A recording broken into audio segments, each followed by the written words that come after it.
push a narrative, you want to arrange the fights. I think we saw that with Alex Pereira. Yeah. Because Alex Pereira would have never been champion in the middleweight. Yeah.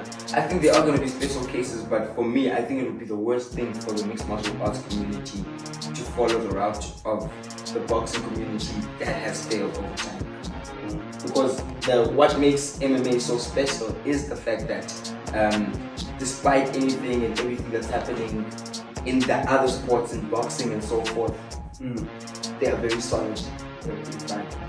But anyways, guys, welcome to the Warriors Den. Thank you so much for joining us for another episode. It promises to be interesting, to be transparent, to be fun, and to be everything that we are, right? 100%, guys. And again, we are happy to be here, happy to have this conversation. So I'm here with Maor. Yeah. And he has Pereira today, so yeah, see the song? Yeah, shout out to our women on the side there. You know, they're sitting there watching us. Let's go. You know, that's the first and the last time you'll hear soprano. The last time on our Warriors Den. Okay. You know what I'm saying? But look, it mustn't seem like we are anti or super hyper masculine. Actually, are we masculine? I think that's a good place to start. Are we hyper masculine as this community, as what we are pushing, as what we stand for, what we represent? What does the Warriors Den mean? Is it something that you would say is hyper masculine? And what does hyper masculinity mean? I think for me, hyper masculinity is in itself, because anything within this extreme, right? Yeah.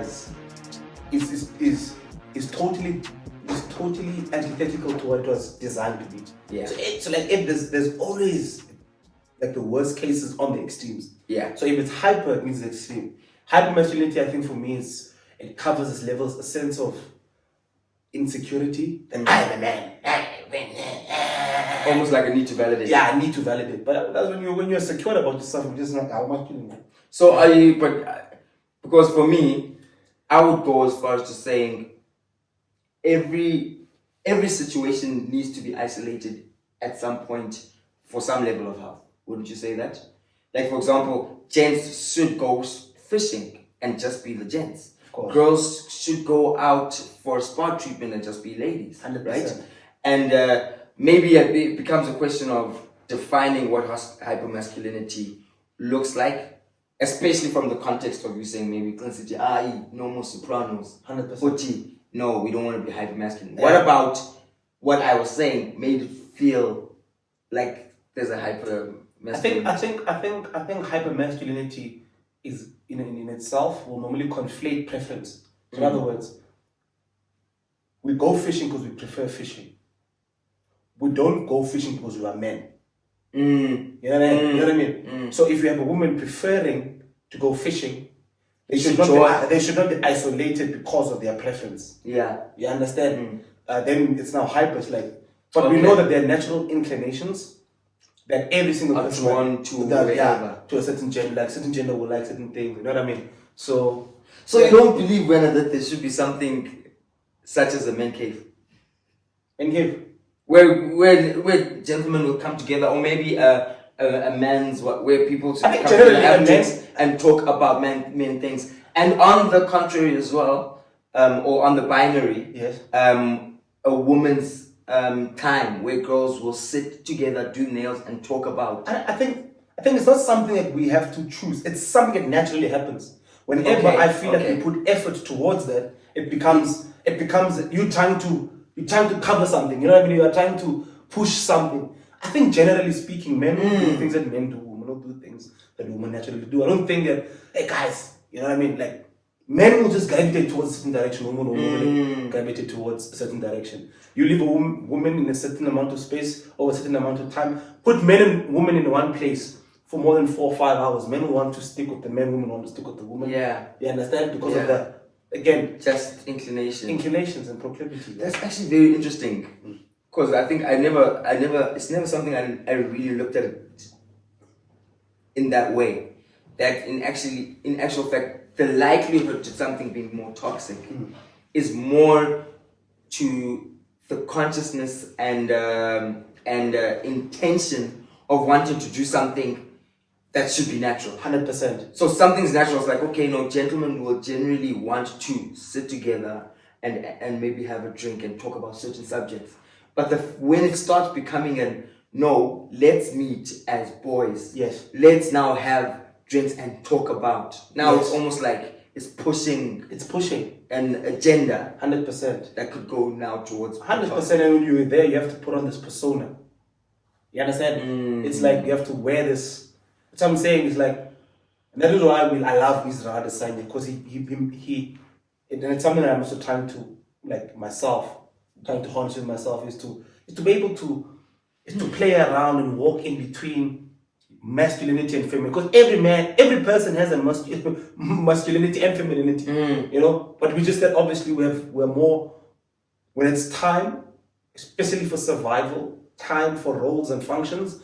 Masculine men will go towards masculine tendencies. Yeah. Same thing with women, you know. They will sort of they'll gravitate towards feminine tendencies, right? Where does that place tradition in that conversation? Because my thinking is there are a lot of traditional practices that are very hyper, according to the definition, hyper masculine. Sure. Where it's like, no, amadoda ahlangana apa enza ngolu, you know? Yeah. And it's only men that are allowed to be there. It's only men that are supposed to be talking about this. 100%. And on the other end, women as well. Again, it had a lot to do with, if you'd ask a woman back in that time would they want to be involved in that conversation, they will first of all not feel the need to. They would prefer certain things. They would prefer hosting, accommodating. They would prefer ensuring that, you know, the kids are fed. It's their natural tendency. Whereas men would want to speak about conflict, would want to, you know, speak about, and again, remember, in society, the men used to become a representative of a home. This is why when I was reading up the statistic that why were more women, was there a conscious decision to say that women should not vote? I always asked the thing, like, was there someone that said women should not vote, and if so, why? And I realized because there was never something consciously saying that. It's just that men were at war, and men had to choose amongst themselves leaders within that war. Women did not go to war. Yeah. Right? And remember, that's like they were choosing the person who's going to lead them when they go to war. 100%. Because they were the people who likely went to war. 100%. And remember, back in the days, the norm of the day was not international business where we would go out and do global business. The order of the day was, we are preparing for a fight. We're either preparing for a fight as a society, we are fighting, or we're coming from a fight. Yeah. That was the nature of that, because for me, a kingdom did not go and buy new land. They would go and fight for new land. You understand? Right now, we have international business where the conversation is negotiations, all of those things. So the question is, in those days, in those economic activities of who took place, it was the men. It was not that, it was men. And the men would normally represent the decisions that they would take from in representation of the woman. You understand? So that is why we had conversations around, guys, how do we strategically move as a society, as a community, to go in that particular direction? The men would come together, each man representing not himself, but his family. You understand? Representing his kids, representing his wife, the safety, the security, the provision of their family was in whatever negotiations.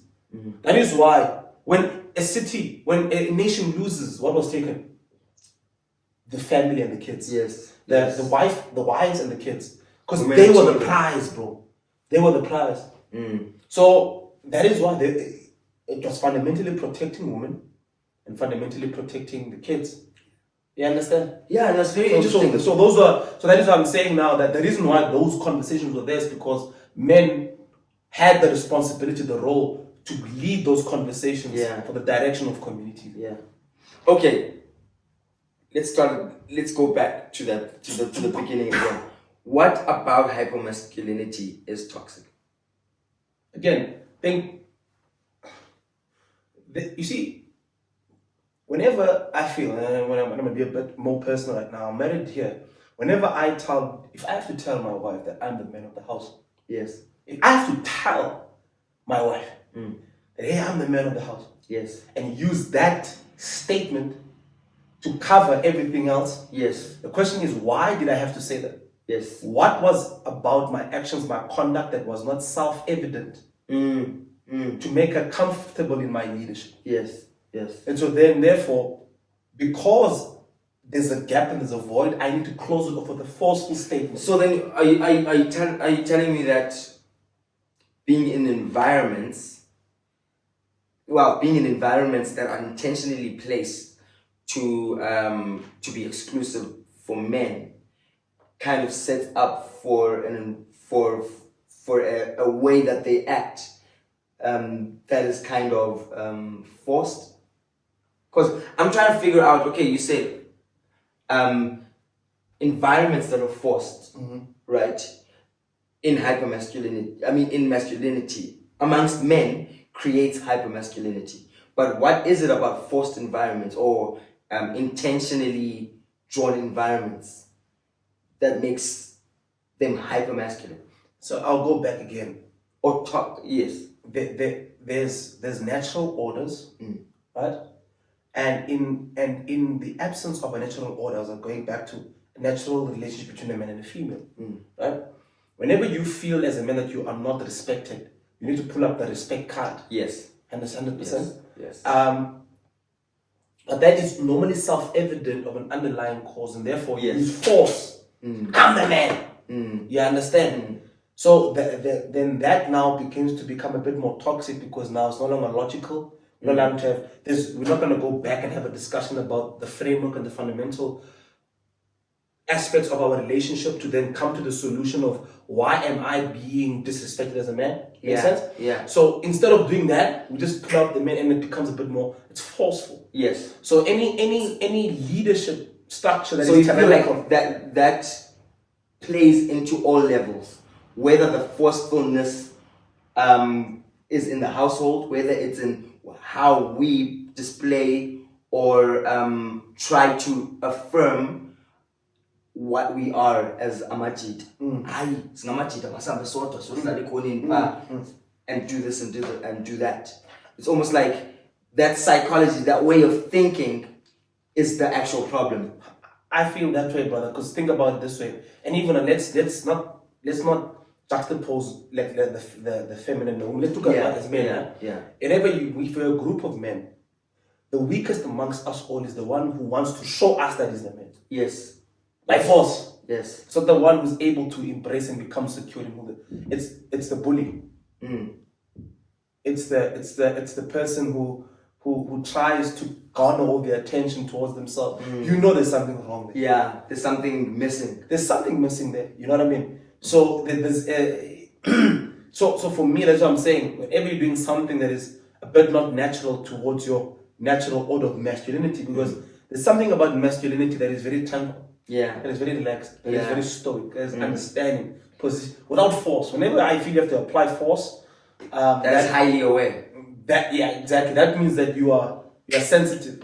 I watched the Candace Owen debate today about this whole thing of racism, and she was saying that the Democrats are constantly observant towards the racial inequalities, and she says that in itself is racist, because I, as a black person, do not see a racial demographic as my primary instinct. When I see two people fighting, I don't see a black person and a white man arguing. That's not the first thing I see. I see ideologies clashing, beliefs clashing, and then ultimately that. So then it's So once it becomes, then it actually tells me, what you're bringing up. It actually brings me to a realization that the issue around identity, whether it's gender oriented, whether it's racially oriented, or otherwise, is actually deeper than what we think. Sure. The problem is a little bit deeper. Like, I think for me, it's something that I never really questioned, because I think I had a model and an idea of what it was in my upbringing. Sure. But there was always this deeper question that will always arise, either in a movie or in a talk show or whatever. where there's once someone doesn't have a father, the gap seems to be so big within them for something that they're longing for or looking for. And as they grow up, you know, there was this one episode on Steve Harvey's show. Okay. You know, where this gentleman, you know, someone who he seemed to be very well accomplished as an individual personally. Yes. But the one thing that arose when the time came was, I don't know what it looks like to be a man because I never had a father. 100%. I mean, this kid is doing everything great. You know, I mean, the idea is that this person, I mean, yeah. You know, but there's that question, there's that almost that query that's always running through this young boy's mind, you know, and it poses a question on what it means to be a man, you know, and I think it also on a deeper level kind of showcases the importance of identity and the things that we take for granted when building and forging identity. I think right now, especially when I look at, for example, the way I grew up. When I grew up, I got to university. After high school, you know, you get to this stage where you think you're smarter than everything. You think you're invincible. You think you have everything figured out, you know, and nothing about your past is relevant anymore because you are headed everywhere, you know, into the world, into the future, right? And you realize in time, after moving and forging so far forward, that in actual fact, nothing really matters that much if there isn't a sense of an identity to pull it from. 100%. You know, and I think we don't realize the power of what identity means to us, because you can be a young man, in the case that I've expressed, where you've got the best results, you're going to the best school, you making the best decisions, but still feel like you're falling short because 100%. there isn't a bearing that is rooted from something that's valuable to you, that can say, from my identity, this is who and what I am, and this is where I'm going. 100%. And I think also there's an element of there's power behind insecurity that we have to embrace as people. There's something about us being incomplete and imperfect that causes us to strive. Because I believe that guy didn't have that level of insecurity amongst himself, that gap that he felt ever so much that he needed to fill. He would not have accomplished the things he have accomplished. If you look at behind every successful person, whether through sports, there's something that was eating themselves inside. That caused them, allowed them, gave them, you know, the strength, the emotional, the mental fortitude to go ahead. So because I didn't have a father, you know what I mean? This is what A, B, C, I did A, B, C, D, and E. You know what I mean? And so I think there's a conversation to be had around the necessity of trauma. The necessity of trauma, the necessity of insecurity. And but behind every successful man is a high level of insecurity. That's true. Those are the demons that we need to manage. All of us have we have to manage those, but there's something about managing those decisions that makes us humble. Or managing those insecurities that makes us humble, and also reliant on a higher power to always keep us in check. That's why the good book says, the one who says he does never sin is lying to himself. Yeah, you know what I mean? Basically that means that, and sin in the Greek means to fall short. There's something, doesn't matter what I have, how much money I have, but there's an element of me that falls short. And sometimes it's that pursuit of trying to live up to a certain thing that causes you to become better. There's a story again in the good book of a gentleman who had, you know, been invited by the king to the king's table, but the biggest problem with this gentleman was that he didn't have any legs. You know, and he was a reject, but the king had a huge relationship with his father, you know, and called him one day to the table. And there's something about the fact that when he's sitting at the table with the king's kids, with the king, his biggest embarrassment is covered as long as he is at the table. As long as he is at the table, as long as he's in the presence of the king, his shame is covered. So there's something about us also. I think there's something about God in itself that leverages on our insecurity. It's like there's something about our security, that insecurity that makes us so reliant on God to stay in His presence. Because I know if I just move away from God one bit, I'm gonna be so exposed, completely destroyed. So I don't even want to move a bit, because I know myself outside.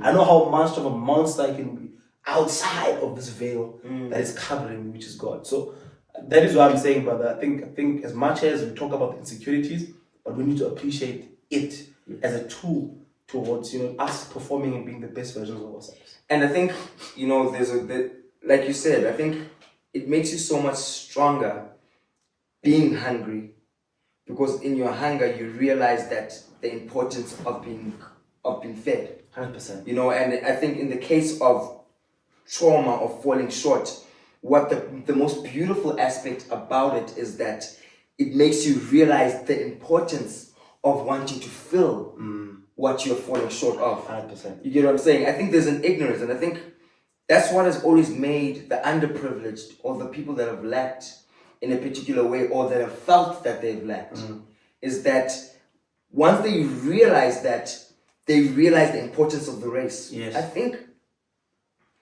an issue about someone who's spoiled, there's someone who's privileged and there's someone who's spoiled. Someone who's privileged can still thrive.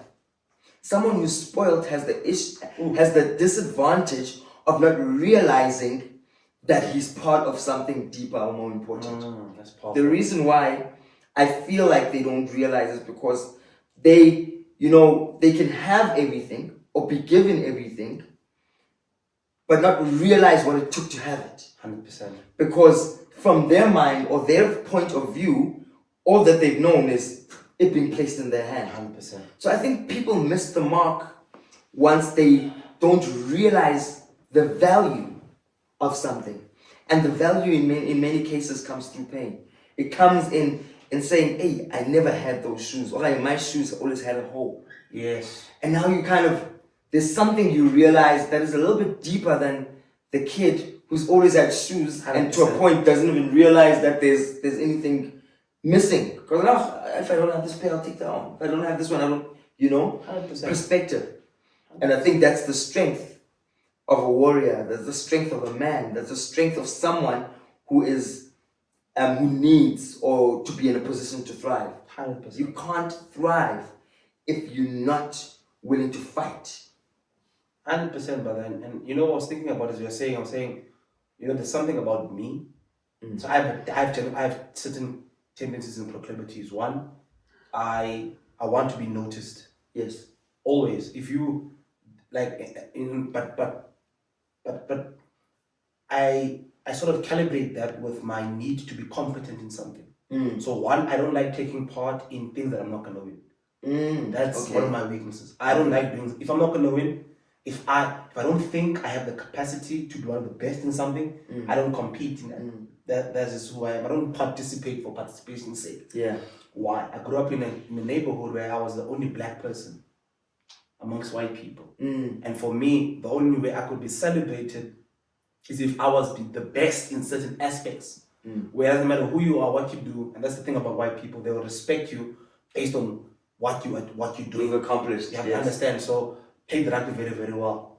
I was the top in my school. Whatever I did, I always felt like because I came from an environment where I was a minority, I always felt like I had to outdo myself. I need to be noticed. Otherwise, you understand, I'll be noticed for something good. Otherwise, he's just a black guy amongst the white people. Yeah. So I didn't want that, and so and that programming sort of has kept within me. So whatever I do, bro, I want to be one of the best. Yeah. You know what I mean? Do you know what's funny about me? Yeah. I'm the exact opposite. So I've never felt like I could win at anything, but because that was always my journey. Despite whether I know that I'll lose, I'll always keep fighting. So for me, it's always been that thing. And I don't know if you see it in the way. I'm not someone who feels like I'll win, but I'm someone who knows that I'll keep fighting. But I think that's my weakness is that the breakthrough, the next level breakthrough, to either an idea of thinking or a particular accomplishment becomes that much more difficult. But I'm not likely to back down from something I feel like I'm incapable of. 100%. I mean, and that came because I failed from when I was a kid, and I just had to keep going because there was no other option that I had. But you see the power of insecurity. Yeah. And look at the fact. Look what that has done now. Yeah. You know what I mean? Look at what that has. The fact that you don't give up. You know what I mean? And I mean, it's part of you. Yeah. I remember that. I was like, this guy, jabbing him, he just comes forward. I'm like, no, dude, let's stop now. Like, can we just stop, please? Yeah. You don't stop. And bro. I think for me, once, especially, being bullied, being someone who was always ridiculed, but there was never an option, and I was always not even just an underdog, but I was always a sideline. Yeah. So for me, it kind of helped me not feel that never became an issue after a certain point. It's like, okay, I know that I'm an underdog. I know that people don't see it, but and I think it brings I'm designed to continue. I think it brings a certain level of intensity towards you and your personality. Because you're very intense. I don't know if a lot of people know, but you're intense and whatever you like. When you squeeze the juice until you know. And I think now that you shared it, it makes a lot of sense why. You know what I mean? And again, two different people, like two different, almost. But two different traumas. Yes, but. You understand it's aligned in a particular way, so big up to that. But and I think it's a beautiful combination because what I think I'm missing in my life is the belief towards excellence. Because for me, I know I can keep fighting. Yes. And for you is the belief in the places that you question. Yes. So if you question that, hey, will I be able to do this? Will I be able to walk into this environment? Will I be able to? I could be the guy who said, no, let's go and let's keep going. 100%. And when we keep going, and I feel like, yeah, we can keep going, but I don't know if I can be top tier. 100%. You can be like, no, we can go. We can hit that perfect mark. And I think we'll do a lot of stuff with that, and I can think about it right now. So with me, every time I hit my goal, whenever it is, there's a lapse of productivity, intensity. And I think someone like you, who your focus is always on the process and mastering the process and getting the best out of the process and becoming a technician at the process. Don't really care about the result. Whereas to me, I'm so focused on the result. When I hit the result, there's something about I become more lackadaisical in my approach. Yes. And I think that those components can work out together. 100%. Speaking about sparring and fighting, it brings us to the card. Yes, that we just came from, UFC 292. I think it was good. Did you give it a rating? I think I gave it something like a 5. Yeah, we gave it a 5. I think in terms of performance and in terms of results, I could give it a good 6.5 to 7. Yeah, I can give it a 7. 6.5 because it was a great card. That's as great as the card went. But for me, in terms of the outcomes, the outcomes of the fights, I think it was phenomenal. All the great prospects, upcoming prospects of the UFC that I really think are going to be great bank for the organization were winners. And I think that card has the biggest potential of changing the trajectory and the direction of the UFC as it stands right now. Yeah, but that's partly my fear is, you know what I mean? Because I think sometimes the overemphasis of new stars as opposed to the current quality that we have might lead us to what we have in boxing.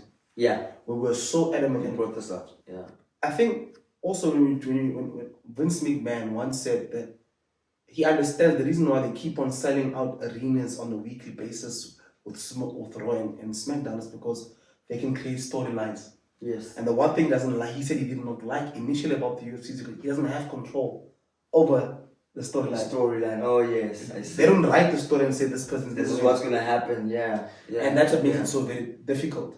And that is why in boxing, for you to control the storyline, you need to give the fights that you think will win. Will definitely. You know what I mean? That is why in boxing, when there's an upset, it's a huge upset. Like think about this. Like this year, this is one of the best years in boxing. Yeah. Best years in boxing. After how long, bro? Yeah. You know what I mean? Whereas in the UFC, it's like, but it's the biggest disappointments for many stars, like your Ryan Garcia. Ryan Garcia was an up and coming prospect that disappeared. just like that. And I think, it's easy to say, hey, let's get these guys, together, let's get them facing each other, let's see what happens.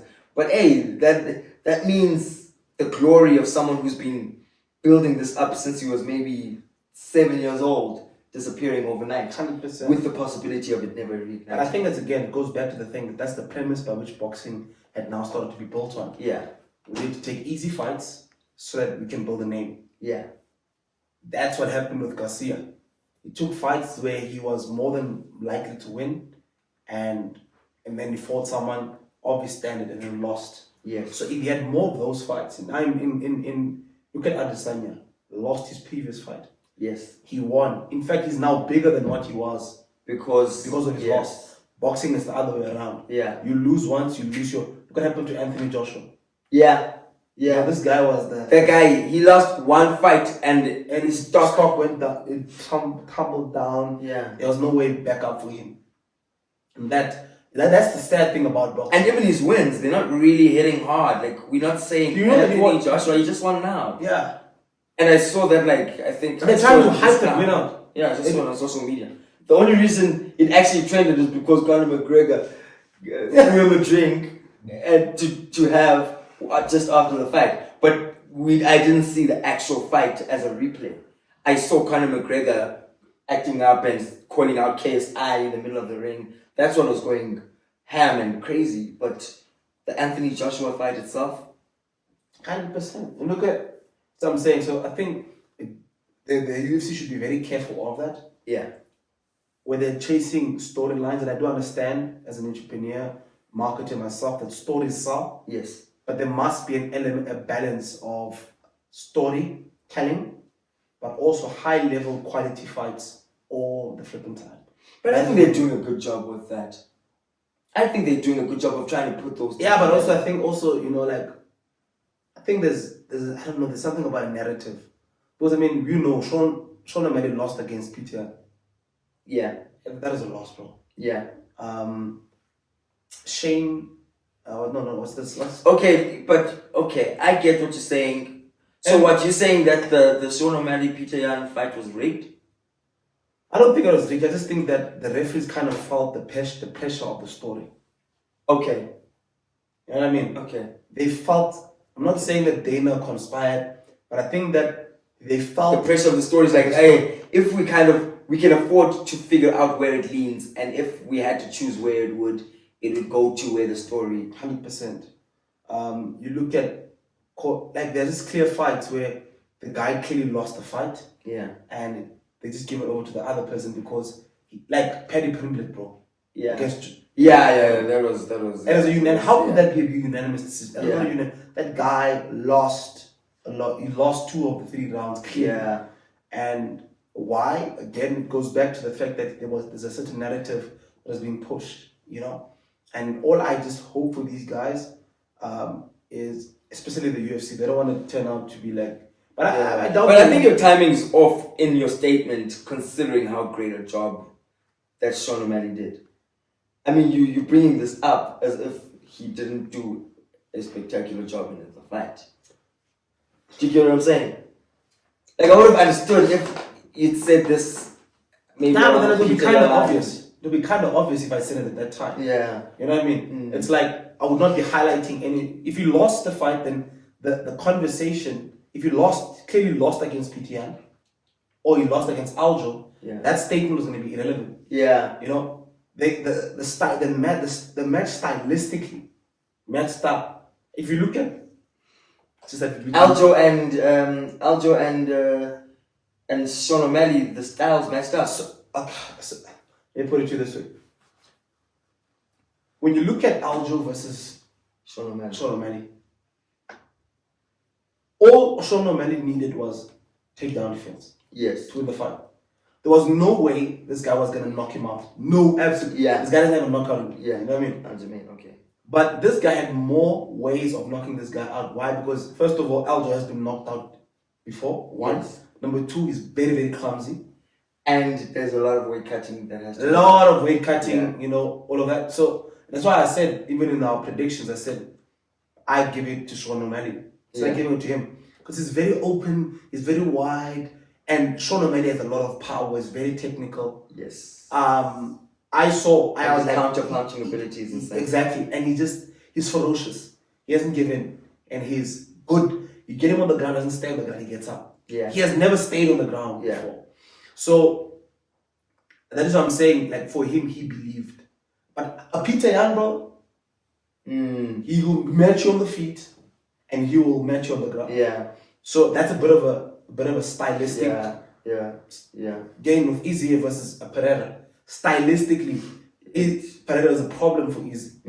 You understand? Because he doesn't pose any threats on the ground. Izzy doesn't, but you know they match each other there. So that is what I'm saying. For me, I just felt like he did lose the fight against Peter Yan, but it's just that the promotional noise is so much for the refs. You have to give it to you. Yeah. I'm with you on that. You know, so like I understand where your thinking is. 100%. Whether I agree that the fight kind of was leaned more to Sean O'Malley over Peter Yan, that's another conversation. I'll probably have to watch the fight over again. But what's your take on the Magny and Ian Gary fight? And in actual fact, what's your take on just Ian Gary, even the way he just manages these fights? I feel like, okay, I'll say my opinion, but what's your take on his fight? I really love him. Yeah. But I do feel like sometimes, especially in this fight, where I felt like he feels the pressure of having to deliver promotionally. Yes. That's my... Exactly where I was going to go. That's my... Unlike Sean O'Malley. Sean O'Malley is not playing... Doesn't have to play into anyone's game. He is himself. He's himself. And you know, I feel like it was a little low how he played the whole situation with Magny. And even after the fight, it's like, okay, you promoted the fight, you don't still need to ridicule him, you know, after the post. I mean, he's a nice guy. The guy is Magny is a nice guy. Yeah, that's what I'm saying. He's not a tool. And that's what I'm saying. It's like, I feel like in this fight, he felt the promotional pressure. Yeah. Same thing with Izzy. Again, I think Did you see the post that he did of him in the shower with Chito? Who? Ian Gary. Like a post fight win shower, what he called it. No? Yeah, you see, he took it off after I think 30 minutes or an hour. What happened? While he was in the shower naked with Chito, they were taking a shower, and I think maybe one of the coaches, or I'm not sure who it was, recorded, and they were like, you know how boys are in the shower. And he posted that. And I think it's either someone in his management or someone was kind of probably like, dude, take that off. Or he probably felt, you know. But that in itself is kind of just an indicator of how hungry he is when the moments come to get that attention where people are talking about him and he's the center of the conversation. I think he's at that point, and I don't know how I would react if I was, you know, the second coming of the McGregor kind of, you know, steez, the McGregor energy. So I don't know, like maybe he feels that he's got big shoes to fill, and he's doing whatever he can because he knows that McGregor was also just also larger than life. 100%. But I just feel like it's a conflict. I personally felt like, again, he feels the promotional pressure, and as a consequence, he becomes pedantic and picks a fight. Because that was so, I didn't even know why this guy hated Magny. You know, like it was about the whole thing. I think Magny spoke about hitting his child, the way I hit my child, and he was like, dude, you can't be talking about the fact that you beat your child. But like, he was just saying it as the context. Yes, but okay, this is what talk, you know. Yeah. And I think that's what a lot of these guys are gonna face is pressure. But again, he's young. You'll come right. I think easy. Laid out the blueprint. Be yourself. Be yourself. The assassin baby. Yes. These guys are laying the blueprint of. Because they are totally different. There's nothing that they specifically are tailoring to, but it just works. Kamaru Usman. What do you mean by that? Karamu. Kamaru Usman. Yeah, bro. As a star. Kamaru wasn't our star, bro. Bruh. Was what? Black Panther was a star. Kamaru Usman was a star, bro. Kamaru Usman was struggling with star power. Like everyone was even like, but they literally in the Jorge Masvidal versus Kamaru Usman. Jorge was the super fight. He was the one that he was the person who called the numbers. You know, 100%. But I mean, think when last was he like a super fight? Who? Kobe Covington and him. Kobe was the numbers guy. Jorge Masvidal and him. Leon Edwards was probably the last person, and that was before the first fight. Second fight, Leon Edwards is the guy who brings the money in. No, I think he's the one who brings the star power. No, but I think also look at what Kamaru has done with the story about his father. The story about his father. Well, why are you laughing? I'm not laughing at anything, guys. Like, bro, why are you saying about that? I'm not laughing at the story about the father. No, bro, why are you laughing? Good man. Hey, you never know. I'm not close. Not that. What I'm saying is that story wasn't. It wasn't like it didn't. It didn't work, bro. Like I think bro was on Steve Harvey. Yes, that's like I feel like that story is more of a like diehard fans story. No, but that thing got people crying, bro. Of course, but it's not. No, but I think the fact that also was on Black Panther, all of these things, and he's being posted and he's on the bro. I think that thing, bro. I know, like I'm starting to see Kamaru Usman being stopped. He was going there slowly, but for me, there was a lot of people who got there. Israel Adesanya, when he got there, he shot up right past Kamaru. Francis Ngannou, he got there, he shot right past him. Like, for me, Kamaru Usman is very much like Aljamain Sterling. Yes, he was growing in his rights, and he was a great fighter, but he was a late bloomer as a champion. Okay, it's perfect. I understand, but even Tyron Woodley was a bigger star at champ status back then to what he is now. No, but Tyron Woodley, everyone was like, whoa. Okay, maybe I wasn't watching UFC, but okay, but tell me who is a smaller star than Kamaru Usman? Who when they became champ? He's this. I think him and Aljamain was smaller. Maybe Triple C. Wasn't he the first African champion? I'm not sure. No. I would. Yo, John Jones. What do you mean? No. African champion. Yeah. Not black. Okay. Yeah. African. Yes. African born. You understand? He was one of the first people I was introduced to the MMA when I came into the MMA scene. Yeah. He didn't have the bravado. All of those things. I think through time he walked into it, especially when he moved to Trevor Whitman. Of course, he was fighting all the main cards.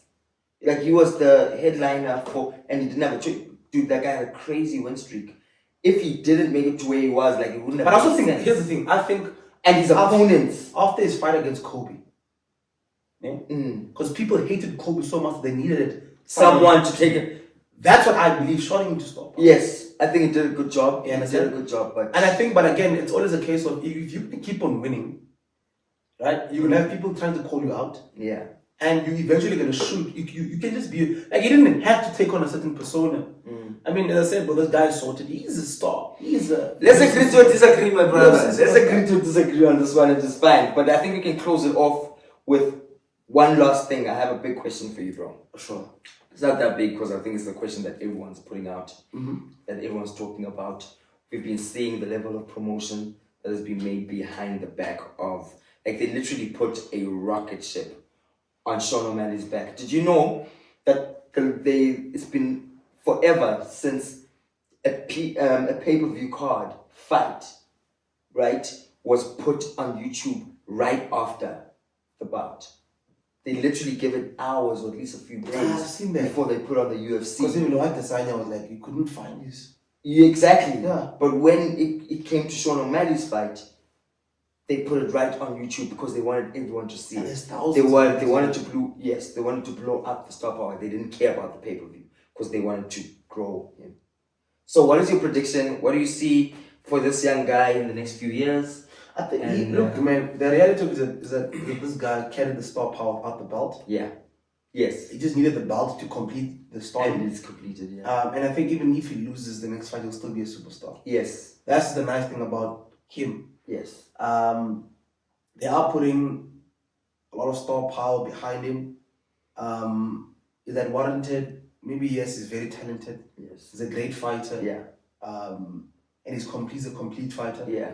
He's not like Powhatan. Yeah. Powhatan, you can see, as much as they were pushing the narrative for him, I don't think they wanted him to win the fight.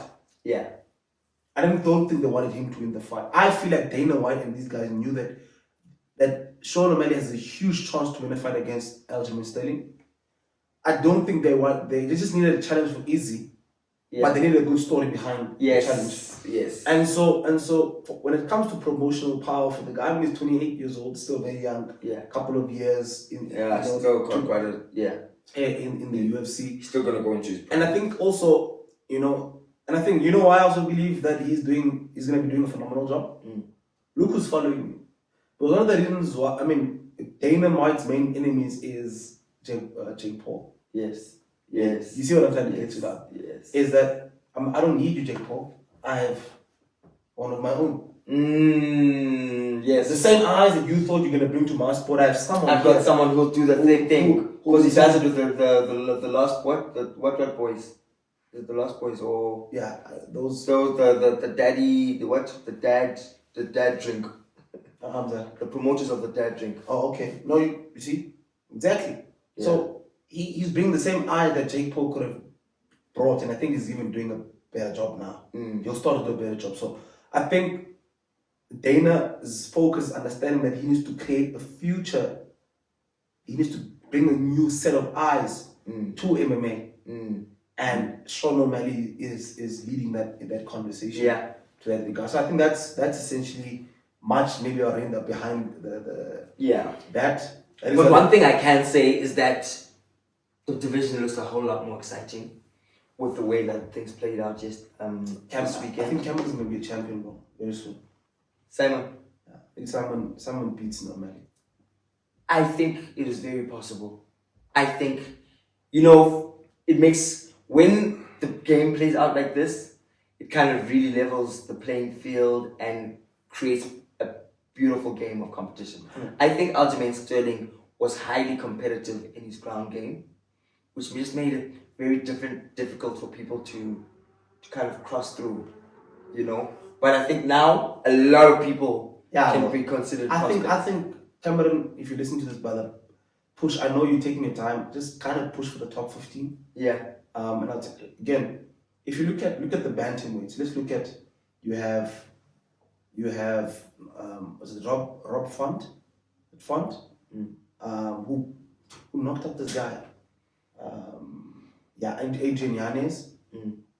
You have that fight. You have those two. Both technical, very. Is it Yanez or Evans? Like what? Yanez. Okay. The guy who lost when Izzy was fighting. Adrian Yanez. Okay. In the previous card, not this one. Yeah. No, two main cards ago. So if I look at the people that we have in the main card,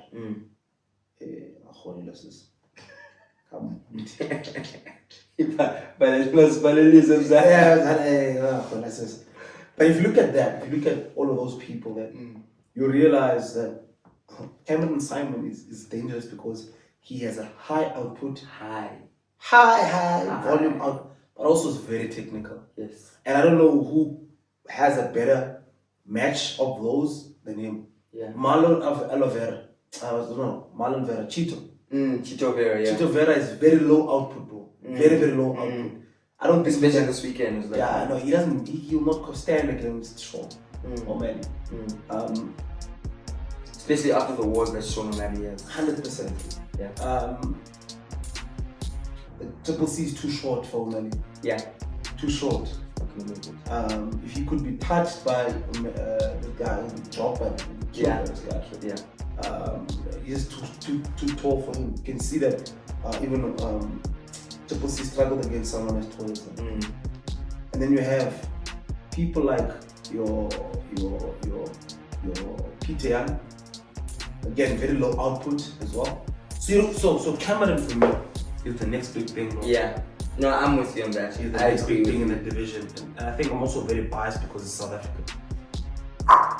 Exactly. No, my man. Yeah, brother. Good conversation. I love that I think it's really exciting. The future is pretty, especially in that division. Yeah. It's going to be very exciting. I look forward to how they spice things up, how they call each other out, and how it all unfolds. It's going to be interesting. I think it's going to be better than what it did. Let's go. Yeah. Thank you for tuning in. Check you on the flip side. Check you on the flip side.